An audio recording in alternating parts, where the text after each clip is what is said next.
बीता हुआ कल लौटकर नहीं आता। महात्मा बुद्ध एक गांव में प्रवचन सुना रहे थे।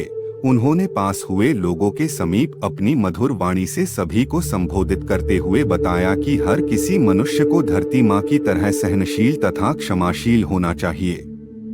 क्रोध मानव का ऐसा शत्रु है जो दूसरों को तो हानि पहुंचाएगा, साथ में खुद भी उससे नहीं बच पाएगा। इसलिए क्रोध, ईर्ष्या मानव की सबसे बड़े शत्रु है।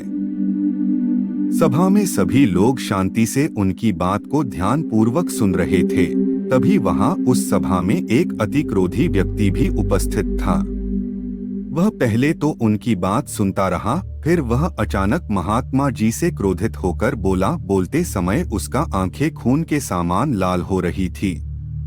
उसने बोला कि तुम ढोंगी हो, यहाँ बैठकर लोगों को बेवकूफ बना रहे हो। यह जो भी तुम कुछ कह रहे हो ना, इसको सचमुच करना बहुत मुश्किल है। समझे, तुम्हारी इन बातों का कोई मतलब नहीं है।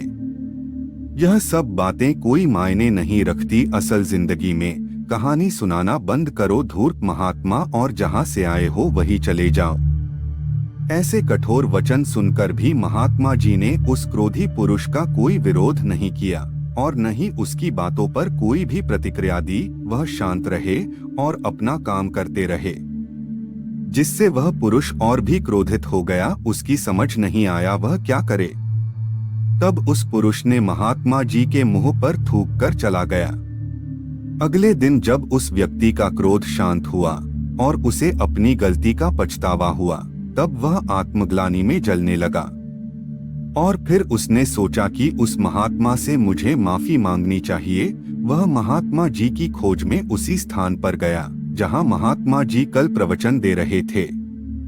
लेकिन महात्मा जी वहां कहाँ मिलने वाले थे। वह तो अपने शिष्यों के साथ अन्य किसी गांव की यात्रा पर निकल पड़े। वह पुरुष सब लोगों से महात्मा जी के बारे में पूछता उस स्थान पर पहुंच गया जहां की महात्मा जी प्रवचन कर रहे थे। तब उस पुरुष को महात्मा जी के शिष्यों ने उसे उनके पास जाने से रोका, लेकिन महात्मा जी ने अपने शिष्यों को आदेश दिया कि आने दे उस पुरुष को। तब वह पुरुष महात्मा जी के चरणों पर गिर गया, उनसे बोला, मुझे क्षमा कीजिए महाराज। उसने महात्मा जी से पूछा, क्या आप भूल गए हो कि मैं वही जिसने कल आपका इतना अपमान किया।